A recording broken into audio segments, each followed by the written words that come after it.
इधर राजा परीक्षित महल में वापस लौटकर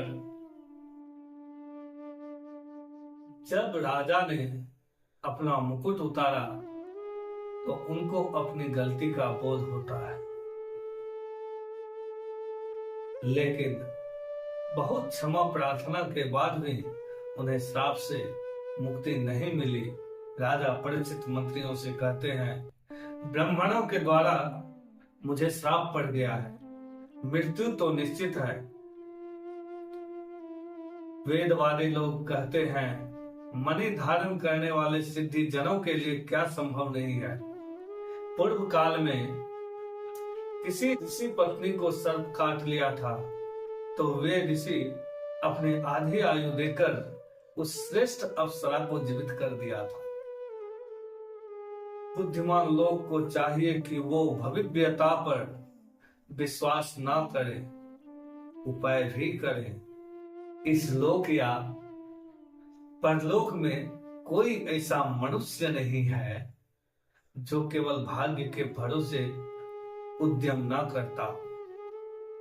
प्रयत्न पूर्वक उद्यम तो करना ही चाहिए।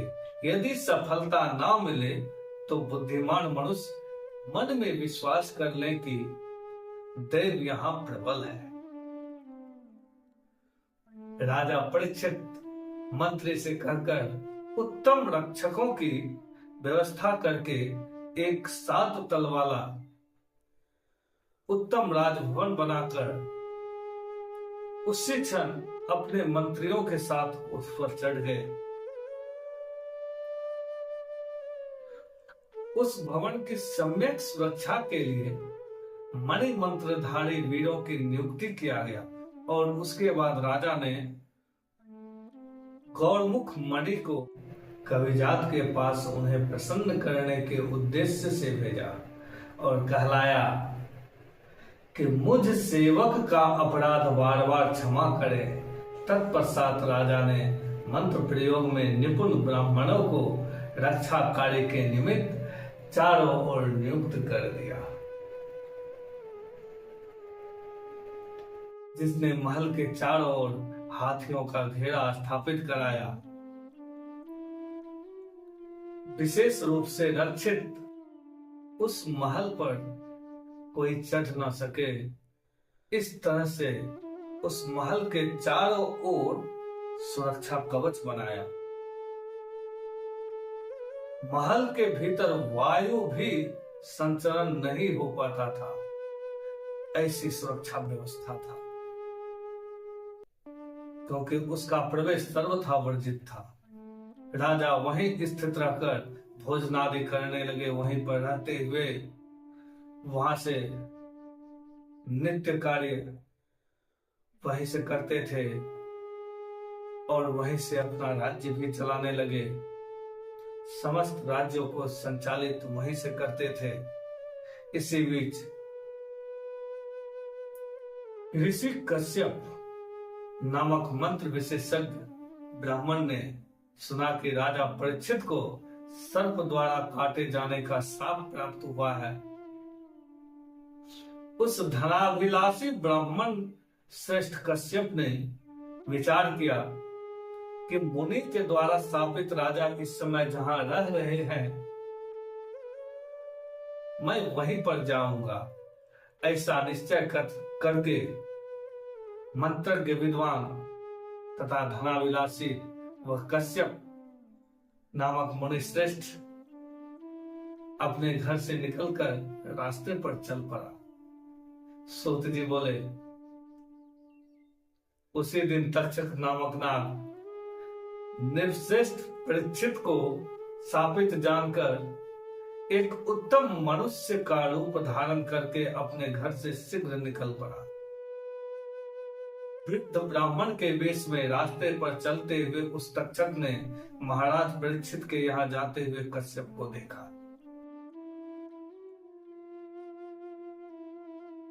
उस नाग ने उन मंत्रवेता ब्राह्मण से पूछा, आप अपने शीघ्र गति से कहां चले जा रहे हैं? कौन सा कार्य करने की आपकी इच्छा है? कश्यप कहता है, महाराज परीक्षित को तक्षक नाग डसने वाला है, अतः मैं उन्हें विषमुक्त करने के लिए शीघ्रता पूर्वक वहीं जा रहा हूं। हे विप्रेंद्र, मेरे पास प्रबल विनाशक मंत्र है, यदि उनकी आयु शेष होगी तो मैं उन्हें जीवित कर दूंगा। तक्षक कश्यप को रोक देता है और उसे वहीं से लौटा देता है। कश्यप को लौटाकर वह नाग 7वें दिन राजा को डसने की इच्छा से शीघ्र हस्तिनापुर में चले गए। नगर में पहुंचते ही उसने सुना कि मणि मंत्र तथा औषधियों से भली भांति सावधानी पूर्वक सुरक्षित होकर राजा परीक्षित अपने महल में रह रहे हैं। यह जानकर ब्राह्मणों के शाप से भयभीत सर्पराज तक्षक को बड़ी चिंता हुई। वह सोचने लगा कि अब मैं किस उपाय से इस राजभवन में प्रवेश करूं और इस पापी मूढ़ विप्र को पीड़ित करने वाले तथा मुनि के शाप से आहत इस दुष्ट राजा को कैसे छलूं।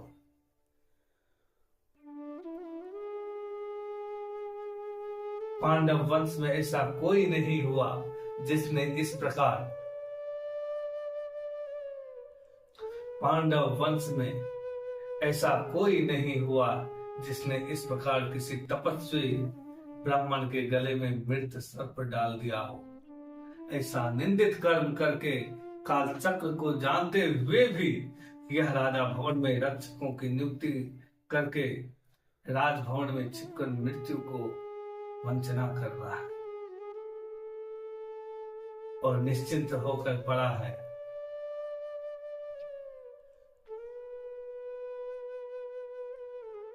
अब विप्र के शापानुसार मैं उस राजा को कैसे डसूं? अब ये बहुत चिंता में पड़ जाते हैं। अब ये क्या करेंगे, इसे कुछ समझ में नहीं आ रहा है। तक्षक अपने निकटवर्ती श्रेष्ठ नाग को तपस्वी ब्राह्मणों का वेश धारण कराकर राजा के पास भेजा। वे राजा को देने के लिए फल मूल आदि लेकर तैयार हो गए और तक्षक नाग भी एक छोटे से कीट के रूप में उस फल के बीच में छिप गया। तब वे नाग फल आदि लेकर शीघ्र ही निकल पड़े और राजभवन में पहुंचकर महल के पास खड़े हो गए। इस प्रकार तपस्वियों को खड़े देखकर रक्षकों ने उससे पूछा कि आप लोगों की क्या इच्छा है। तब उन्होंने कहा, हम लोग महाराज को देखने के लिए तपोवन से आए हैं। पांडव कुल के सूर्य शुभ दर्शन तथा पराक्रमी अभिमन्यु पुत्र परीक्षित को अथर्व वेदोक्त मंत्रों से आशीर्वाद देने हेतु हम लोग यहाँ आए हैं। आप जाकर महाराज से कहें कि कुछ मुनिजन उनसे मिलने आए हैं और वे महाराज का मंत्राभिषेक करके उन्हें मधुर फल देकर लौट जाएंगे। भरतवंशी राजाओं के कुल में कभी भी द्वार रक्षक हमने नहीं देखा। ऐसा भी कहीं सुना नहीं गया कि तपस्वियों को राजा का दर्शन न मिले। जहां महाराज परीक्षित विराजमान है वहां हम लोग जाएंगे और उन्हें अपने आशीर्वाद से दीर्घायुष्य बनाकर आज्ञा लेकर लौट आएंगे। श्रुति कहते हैं, उन तपस्वियों का वचन सुनकर रक्षकों ने उन्हें ब्राह्मण समझकर महाराज का आदेश सुनते हुए कहा, हे विप्रों, हमारे विचार में आज आप लोगों को राजा का दर्शन नहीं हो सकेगा, अतः आप समस्त तपस्वी जन राजमहल में कल पधारे। हे मुनि श्रेष्ठ, सांप से भयभीत होकर राजा ने अपने महल में ब्राह्मणों का प्रवेश वर्जित कर रखा है, इसमें संशय नहीं है। तब ब्राह्मणों ने उनसे कहा, हम लोगों की ओर से ये फल मूल तथा जल आप रक्षकगण राजा को दे दें और हम लोगों का आशीर्वाद भी पहुंचा दें। उन्होंने राजा के पास जाकर तपस्वी के आगमन की बात बता दी। इस पर राजा ने आज्ञा दी कि वे लोग फल मूल आदि जो कुछ दे रहे हैं उन्हें यहाँ लाओ और उन तपस्वियों के आने का कारण पूछ लो और उन्हें पुनः कल प्रातः आने को कहो। साथ ही मेरे ओर से उन्हें प्रणाम कर देना। राजा परीक्षित द्वारपाल से द्वार रक्षक से कहते हैं और वो द्वार रक्षक तपस्वियों के पास जाकर उनके दिए हुए फल मूल आदि लाकर आदर पूर्वक राजा को अर्पित कर देते। अब उन विप्र वेश में आए हुए उस नाग के चले जाने पर महाराज ने फलों को लेकर मंत्रियों से कहा, हे सचिवों, आप लोग भी इन फलों का सम्यक सेवन कीजिए। मैं तो तपस्वियों द्वारा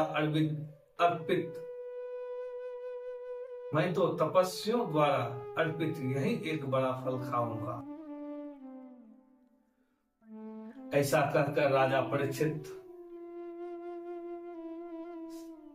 सब फल अपने सुहृद सचिवों में बांट देते हैं और एक सुंदर पका फल हाथ में लेकर उसे स्वयं विदीर्ण करते हैं। जिस फल को राजा ने चीरा उसमें ताम्र वर्ण वाला तथा काले नेत्र वाला एक छोटा सा कीट राजा को दिखाई दिया।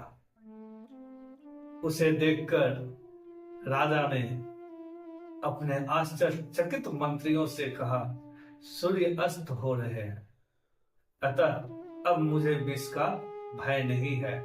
मैं ब्राह्मण के उस शाप को अंगीकार करता हूं कि यह कीट मुझे काट ले।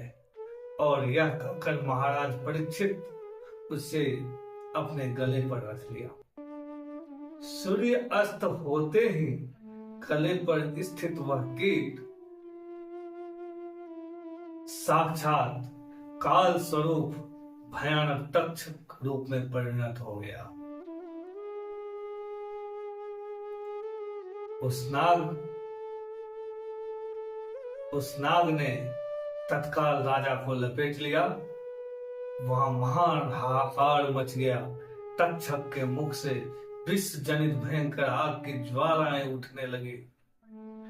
उस भीषण ज्वाला ने क्षण भर में राजा को जला दिया और शीघ्र ही उसे निष्प्राण कर दिया। इस प्रकार क्षण मात्र में ही राजा का प्राण हटकर वह तक्षक नाग आकाश में चला गया। वहां लोगों ने संसार को भस्मसात कर देने की सामर्थ्य वाले उस तक्षक को देखा। वे राजा परीक्षित प्राणहीन होकर जले हुए वृक्ष की भांति गिर पड़े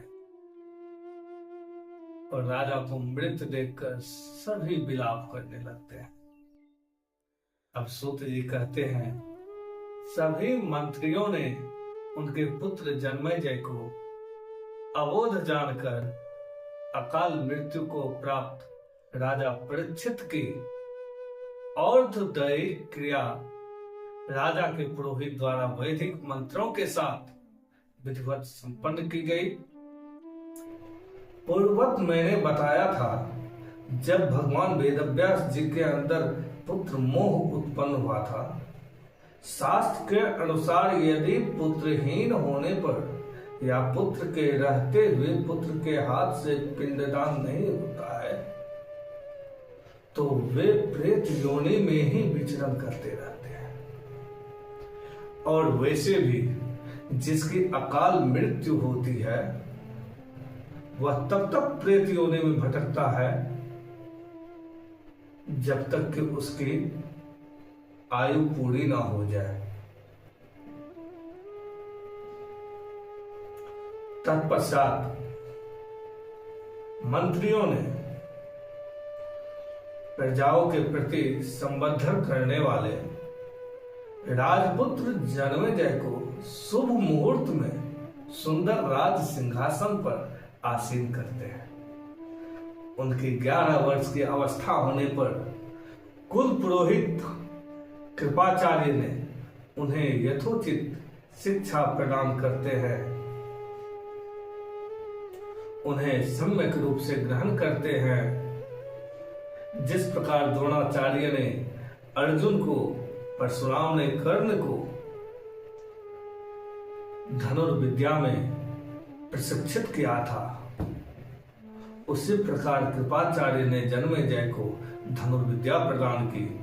इस प्रकार संपूर्ण विद्या प्राप्त करके हुए जन्मेजय वेद तथा धनुर्वेद में पूर्ण पारंगत, बलशाली, अपराजय तथा परमार्थ वेता हो गए। अब कुछ समय बाद उत्तंग ऋषि का भी आगमन होता है। एतस्मिन्नैव काले तु मुनिरुतंक नामकः तक्षकेन परिक्लिष्टो हस्तिनापुरमभ्यगात्। वैरस्यापचितिं कोश प्रकुर्यादिति चिन्तयन् परीक्षित सुतं मत्वा तं नृपं समुपागतः। कार्याकार्येण जानासि समये नृपसत्तमा। अकृत्यं करोष्यद्य कृत्यं न करोषि वै। किं त्वा सम्प्रार्थयाम्यद्य गतावर्षं निरुद्यमम्। अवैराग्यमतन्त्रज्ञं बालचेष्टासमन्वितम्। कहते हैं इसी समय तक्षक के द्वारा पीड़ित उत्तंक नामक मुनि का हस्तिनापुर में आगमन हुआ। इस सर्प की शत्रुता का बदला कौन ले सकता है, ऐसा सोचते हुए परीक्षित पुत्र जन्मेजय को यह कार्य कर सकने वाला समझकर उनके पास आए और बोले, हे भूपुर, आपको यह ज्ञान नहीं है कि इस समय क्या करना है, क्या नहीं करना है, क्या करणीय है, क्या अकरणीय है। आप इस समय ना करने योग्य कार्य कर रहे हैं और करने योग्य कार्य नहीं कर रहे हैं। आप सदृशम, रोषहीन, पुरुषार्थ रहित, वैर भाव के ज्ञान से शून्य प्रतिकार आदि उपायों को ना जानने वाले तथा बालकों के समान स्वभाव वाले राजा से अब मैं क्या कहूं। जन्मेजय बोले, मैंने किस शत्रुता को नहीं जाना और उसका प्रतिकार नहीं किया। हे महाभाग, आप मुझे वह बताएं जिससे मैं उसे संपन्न कर सकूं।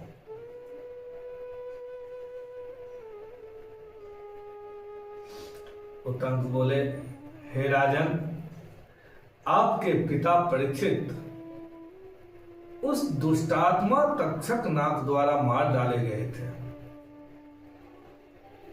आप मंत्रियों को बुलाकर अपने पिता की मृत्यु के विषय में पूछिए। सूत जी कहते हैं, उत्तंक का वचन सुनकर राजा ने मंत्री प्रवणों से पूछा। तब उन्होंने बताया कि ब्राह्मण द्वारा शापित होने के कारण एक सर्प ने उन्हें डस लिया और वे मर गए। तो जन्मेजय कहते हैं उत्तंक ऋषि से, मेरे पिता राजा परीक्षित की मृत्यु का कारण तो मुनि द्वारा प्रदत्त शाप था। हे मुनि श्रेष्ठ, मुझे यह बताइए, इसमें तक्षक का क्या दोष था। उत्तंक बोले, तक्षक ने कश्यप नामक ब्राह्मण को धन देकर आपके पिता तक पहुंचने नहीं दिया, पहुंचने से रोक दिया था। आपके पिता का हंता हुआ तक्षक क्या आपका शत्रु नहीं है? प्राचीन काल में मुनि रुरु की भार्या को सर्प ने डस लिया था और वह मर गई थी। वह अविवाहित थी।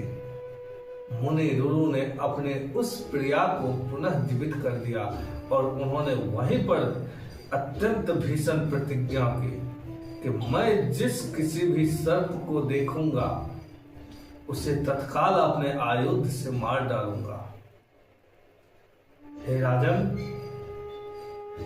इस प्रकार प्रतिज्ञा करके हाथ में शस्त्र लेकर मुनि रुरु सर्पों का वध करते हुए इधर उधर घूमते रहे। एक बार उन्हें वन में एक बूढ़ा ढुंढुर सांप दिखाई दिया।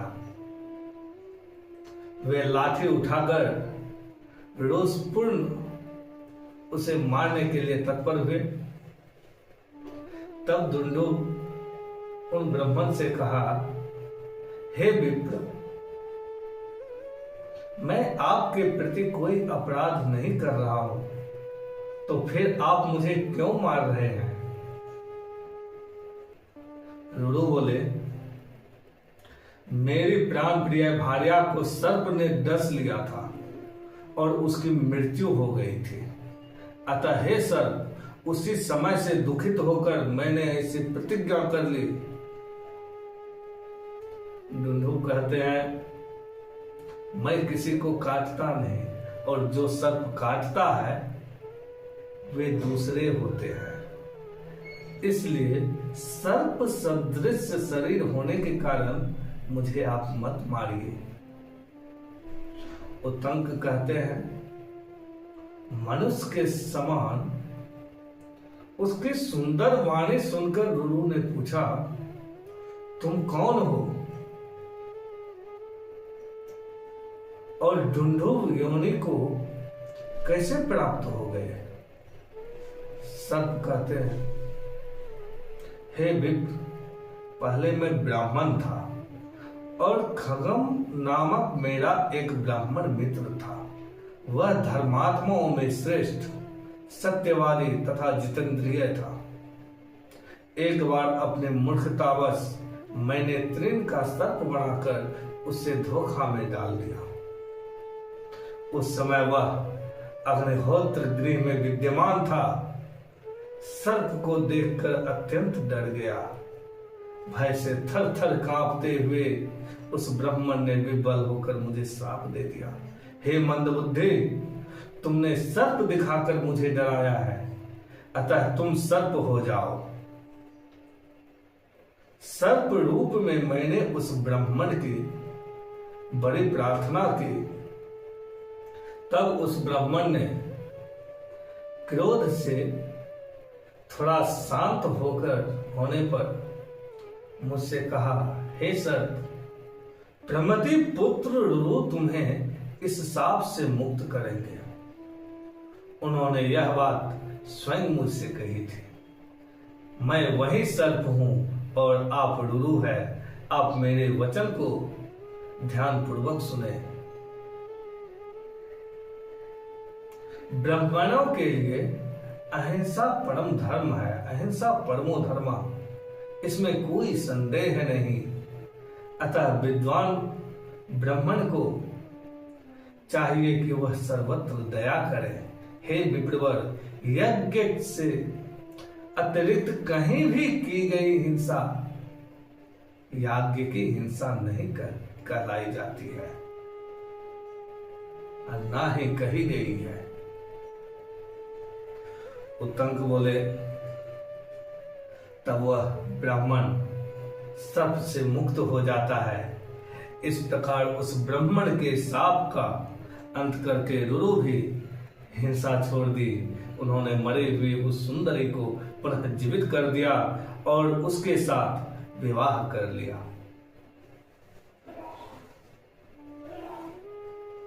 हे राजन, उस मुनि ने इस प्रकार शत्रुता का स्मरण करते हुए सभी सर्पों का संहार किया था। आप तो वैर भूलकर अपने पितरों को मारने वाले सर्पों के प्रति क्रोध शून्य बने रहते हैं। आपके पिता स्नान दान किए बिना अंतरिक्ष में ही मर गए, इसलिए हे राजेंद्र, सर्पों का नाश करके आप उनका उद्धार कीजिए। जो पुत्र पिता के शत्रुओं से बदला नहीं लेता, वह जीते हुए भी मृतक तुल्य है। हे नृपश्रेष्ठ, जब तक आप सर्पों का विनाश नहीं करते, तब तक आपके पिता की दुर्गति ही रहेगी। हे महाराज,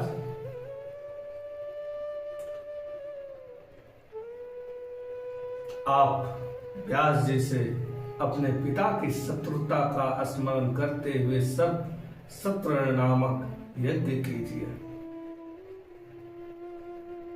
सूत जी कहते हैं ऋषियों से, उत्तंक मुनि का यह वचन सुनकर राजा जन्मेजय अत्यंत दुखी हुए और उनके नेत्र से अश्रुपात होने लगे। वे मन में सोचने लगे, जिसके पिता सर्प से दंशित होकर इस प्रकार दुर्गति को प्राप्त हो, उस मुझ मिथ्याभिमानी तथा दुर्बुद्धि को धिक्कार है। मैं आज ही यज्ञ आरंभ करके प्रज्वलित अग्नि में सर्पों की आहुति देकर अवश्य ही पिता की मृत्यु का बदला लूंगा। राजा मंत्रियों को बुलाकर कहते हैं, गंगा के किनारे श्रेष्ठ ब्राह्मणों से उत्तम भूमि माप कराकर आप लोग यथोचित यज्ञ सामग्री का प्रबंध करें। 100 खंभों वाले एक सुरम्य मंडप का निर्माण कराकर शीघ्र ही सर्वज्ञाता एवं वेद पारगामी ब्राह्मणों को आमंत्रित करें। अब सर्प सत्र यज्ञ शुरू करते हैं। दुनिया की सभी सर्प यज्ञ में स्वाहा होने लगते हैं।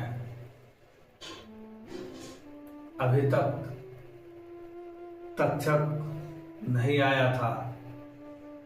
तक्षक भयाकुल होकर इंद्र के पास चला जाता है और इंद्र उसे कहते हैं, हे तक्षक, आप निर्भय हो जाएं, और अपने अभय आसन पर तक्षक को बैठा देता है।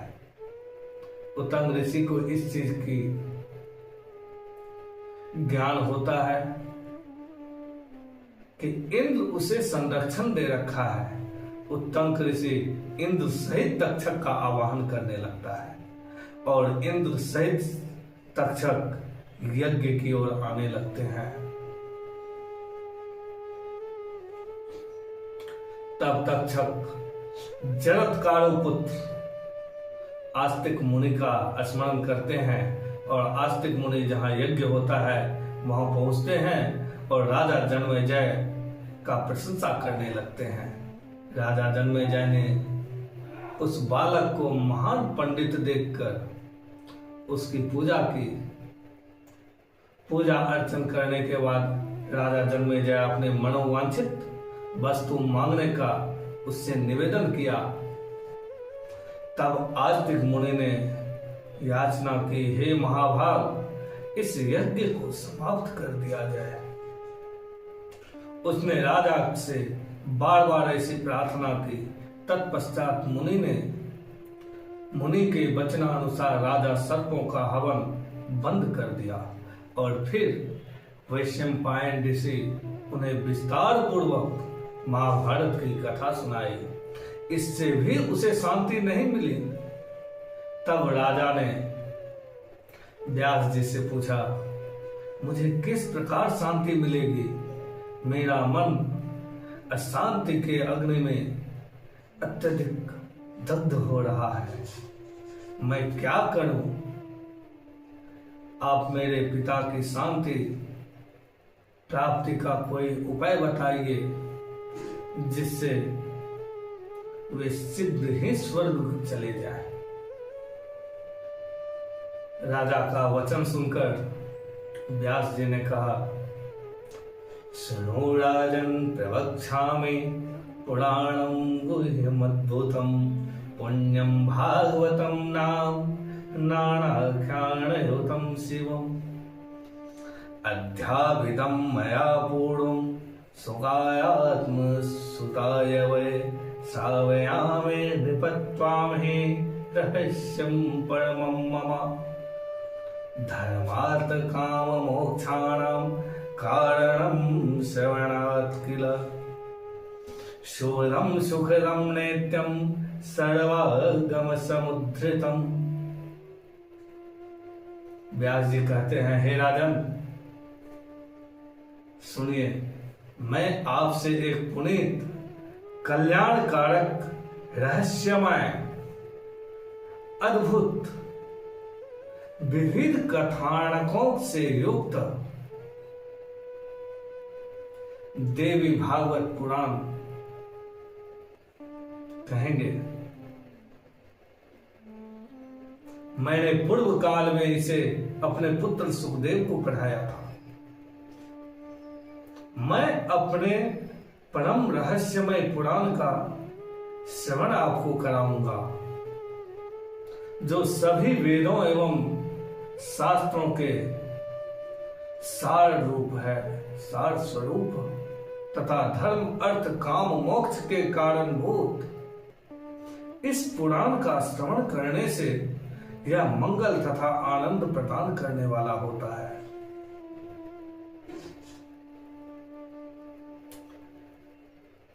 विधि विधान के साथ देवी यज्ञ करके आप श्रीमद् देवी भागवत नामक महापुराण का श्रवण कीजिए। अत्यंत पुनीत भव सागर से पार उतारने वाले अलौकिक तथा विविध रसों से संपृक्त उस कथा को मैं आपको सुनाऊंगा। संपूर्ण संसार में इस पुराण से बढ़कर अन्य कुछ भी श्रवणीय नहीं और भगवती के चरणार विंद के अतिरिक्त अन्य कुछ भी आराधनीय नहीं।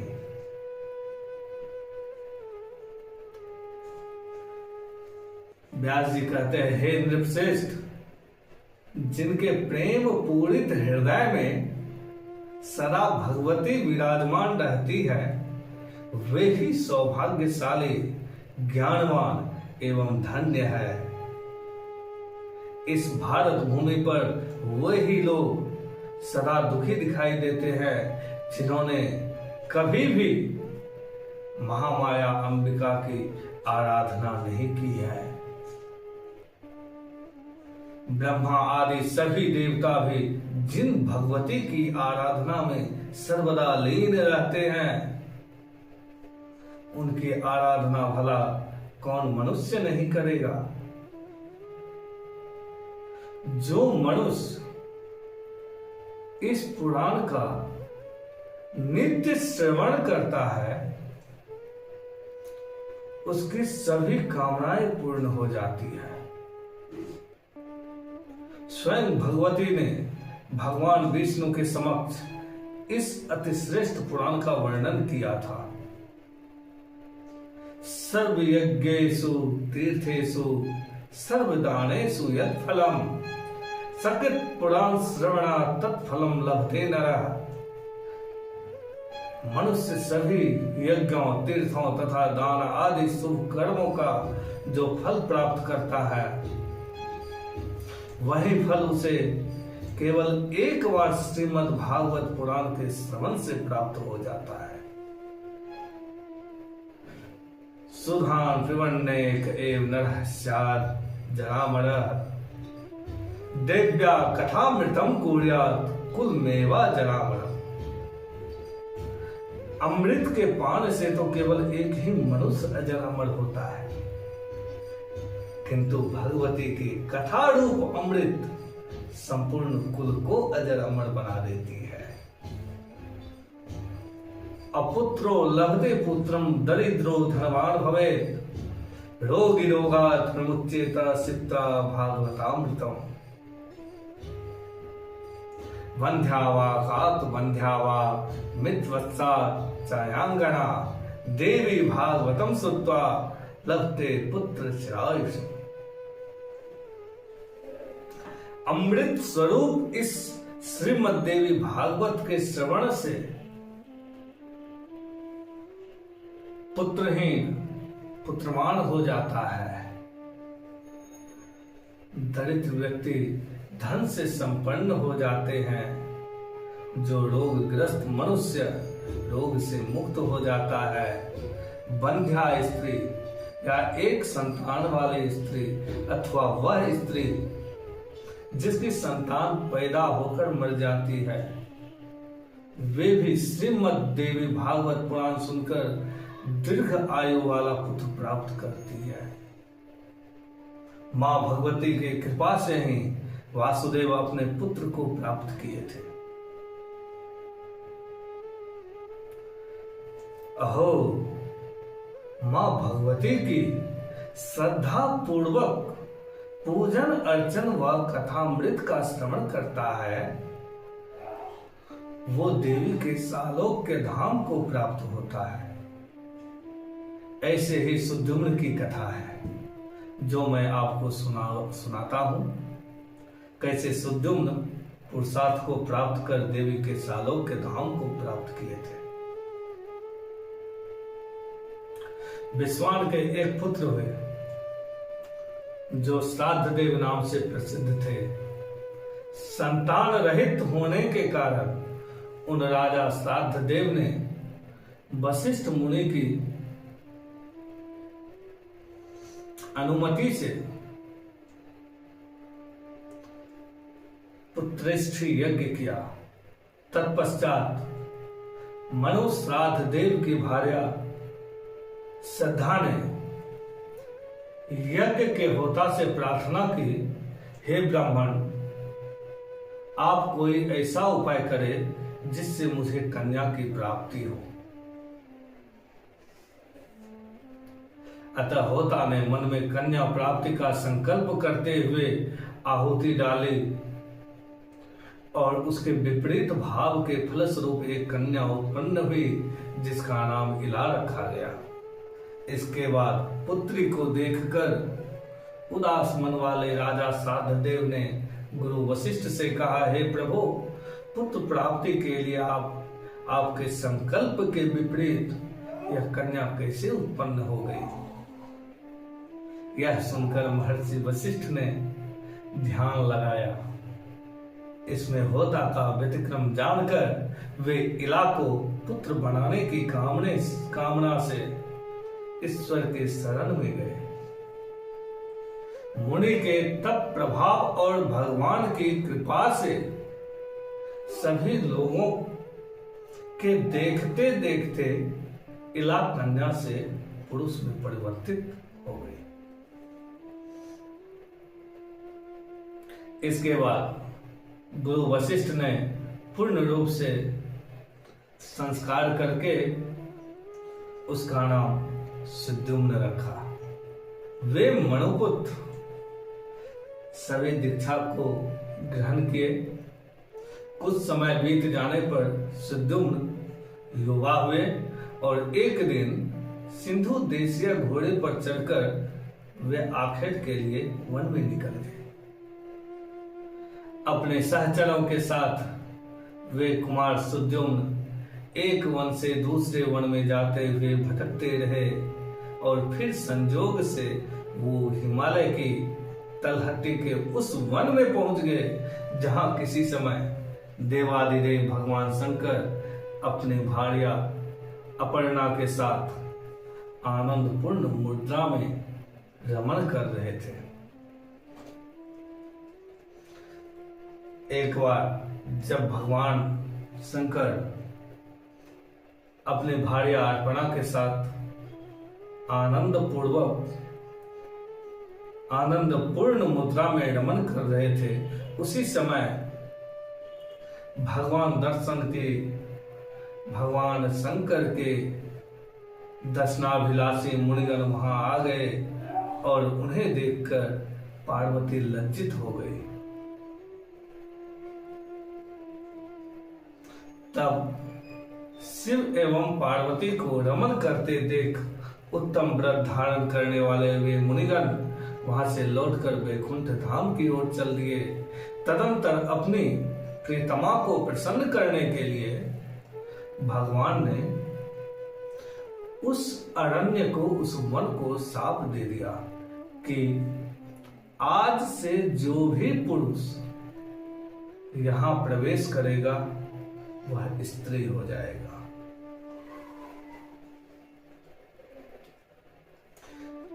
तभी से पुरुषों ने उस वन में जाना त्याग दिया।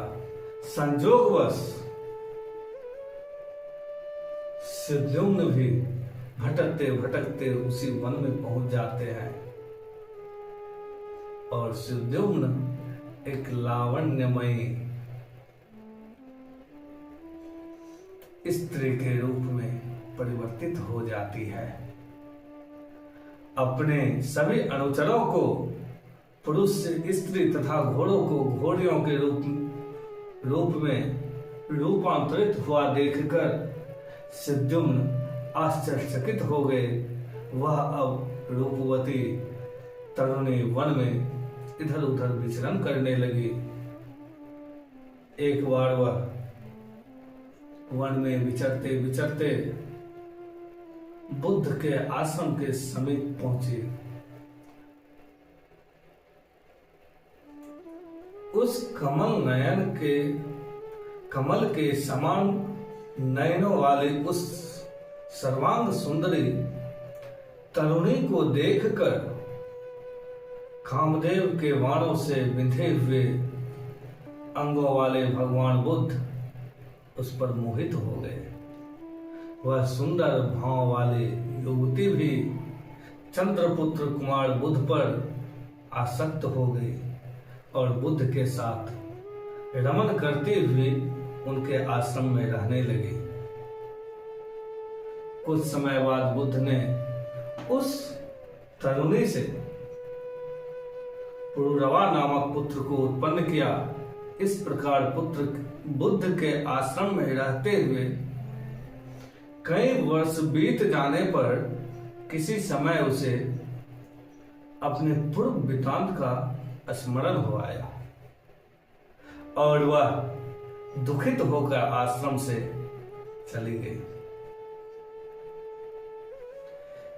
इसके बाद गुरु वशिष्ठ के आश्रम में पहुंचकर उन्हें गुरु वशिष्ठ को प्रणाम किया और सारा वृत्तांत कहकर पुरुषत्व की कामना करते हुए वह उनके शरणागत हो गए।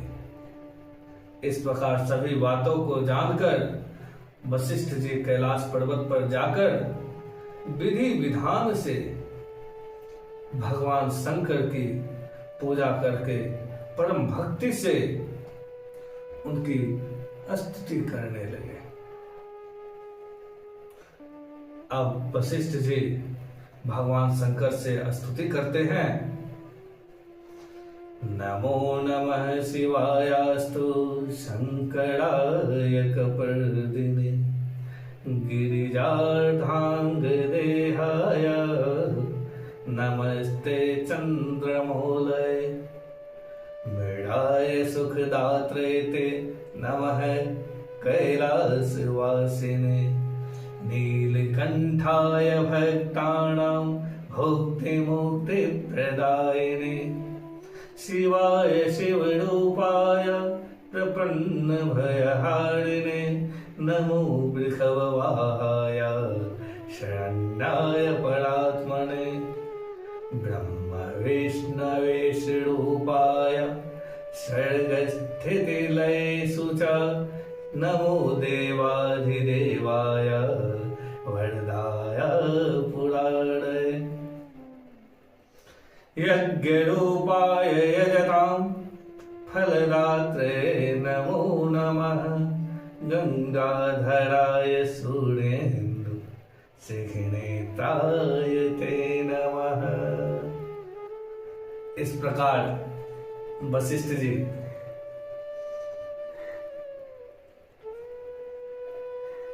भगवान शिव की स्तुति किए जाने पर करोड़ों सूर्य सदृश प्रभाव से युक्त एवं भगवती पार्वती के साथ नंदी पर आरूढ़ वे जगतपति भगवान शंकर प्रकट हो गए।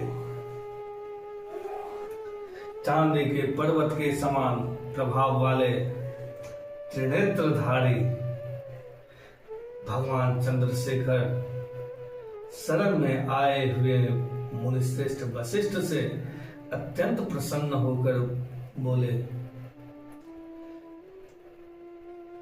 हे विप्र, आपके मन में जो भी इच्छा हो वह वर मांगिए। उनके इस प्रकार कहने पर गुरु वशिष्ठ ने प्रणाम करके इलाके पुरुषत्व प्राप्ति के लिए उनसे प्रार्थना की। इसके बाद प्रसन्न होकर शंकर जी ने मुनि वशिष्ठ से कहा कि 1 मास तक वह पुरुष रूप में और 1 मास तक नारी रूप में रहेगी। इस प्रकार शिव जी से वर प्राप्त करके महर्षि वशिष्ठ वर प्रदान करने के लिए सदा उत्सुक रहने वाली जगदम्बिका पार्वती को प्रणाम किया। करोड़ों चंद्रमा की कला कांति से युक्त तथा सुंदर मुस्कान वाली भगवती की सम्यक पूजा करके सदा के लिए इलाके पुरुषत्व प्राप्ति की कामना से वशिष्ठ जी श्रद्धा पूर्वक उनकी स्तुति करने लगे।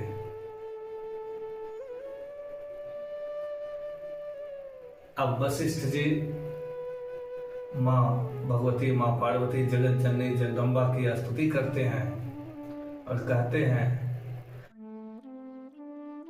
जय देवी महादेव भक्तानुग्रह कारिणी, जय सर्व सुराराध्ये, जय अनंत गुणालय, नमो नमस्ते देवेश शरणागत वत्सले, जय दुर्गे दुःख हन्त्री, दुष्ट दैत्य विशोदिनी, भक्ति गम्ये महामाय, नमस्ते जगदम्बिके, संसार सागर उद्धार, होति भूत पराम्बुजे, ब्रह्मादयोऽपि विबुधास्तत्पराम्बुज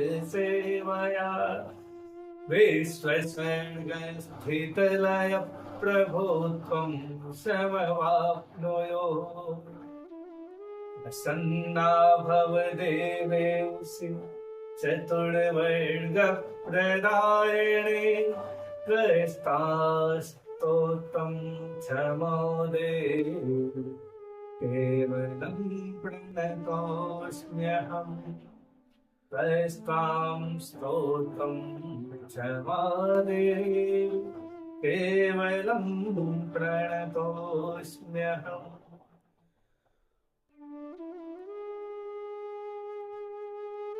महर्षि वशिष्ठ जी द्वारा इस प्रकार भक्ति भाव से स्तुति किए जाने पर नारायणी पराम्बा दुर्गा मां भगवती तत्काल प्रसन्न हो गई।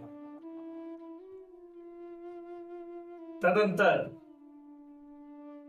भक्त जनों का दुख दूर करने वाले मां भगवती मुनि वशिष्ठ से कहा, हे मुनि श्रेष्ठ, आप सद्युम्न के घर जाकर भक्ति पूर्वक मेरा पूजा करें। सद्युम्न को 9 दिनों में मुझे प्रसन्न प्रदान करने वाले श्रीमद् देवी भागवत पुराण का प्रेम पूर्वक श्रवण कराइए। उसके श्रवण मात्र से सर्वदा के लिए पुरुषत्व की प्राप्ति हो जाएगी। ऐसा कहकर मां भगवती तथा भगवान शंकर दोनों अंतर ध्यान हो गए।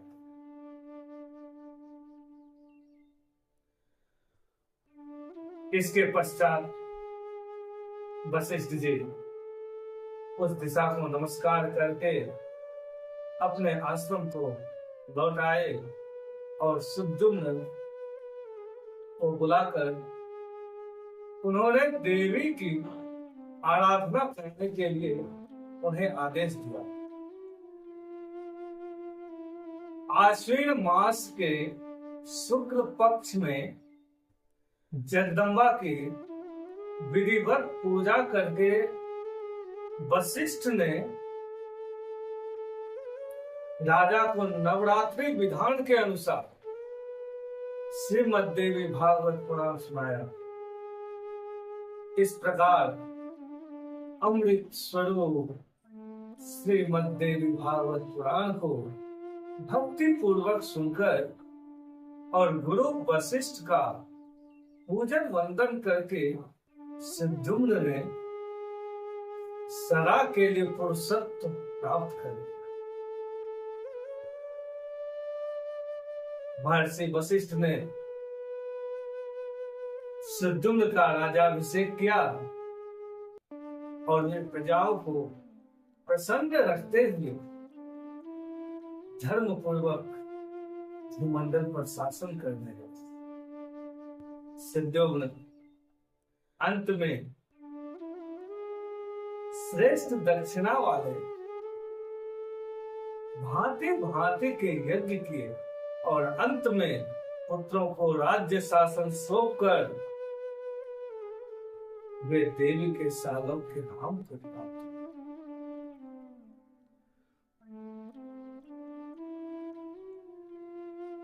इस प्रकार सुद्युम्न मां भगवती के नवाह यज्ञ करके सालोक्य धाम को प्राप्त हो गए।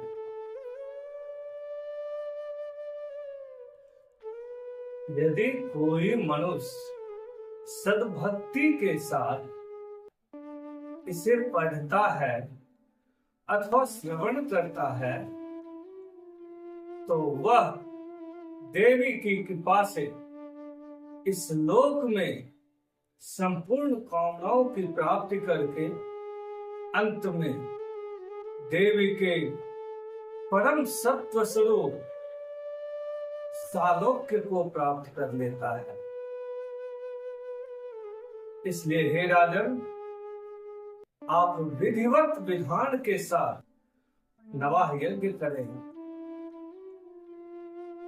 इस पुराण के श्रवण से आपके चित्त को परम शांति प्राप्त होगी और आपके पितरों को अक्षय स्वर्ग प्राप्त होगा। अब राजा जन्मेजय श्रीमद् देवी भागवत पुराण को विस्तार से जानने की जिज्ञासा होती है और राजा जन्मेजय कहते हैं, हे प्रभु, हे भगवान, आप मुझे ये बताइए कि सृष्टि का सृजन कैसे हुआ। हमें यह विस्तार से बताएं। मैं इसे जानने के लिए बहुत ही उत्सुक हूं। श्रीमद् देवी भागवत के अब द्वितीय दिवस में मैं सृष्टि के सृजन और मधु कैटभ वध के बारे में बताऊंगा। आज के लिए बस यहीं पर विश्राम करता हूं और दूसरे दिवस में पुनः मां भगवती की, जगत जननी जगदम्बा मां पराशक्ति की भजन कीर्तन के साथ उनके इस सुंदर महात्म्य कथा अमृत को हम लोग सुनेंगे और इस कथा अमृत से हम अपने शरीर को धीरे धीरे शरीर से सींचेंगे, भिगोएंगे और इस कथा अमृत को हम लोग ध्यान करेंगे और आत्मसात करेंगे। प्रेम से बोले जगत जननी जगदम्बिका मां भवानी की जय।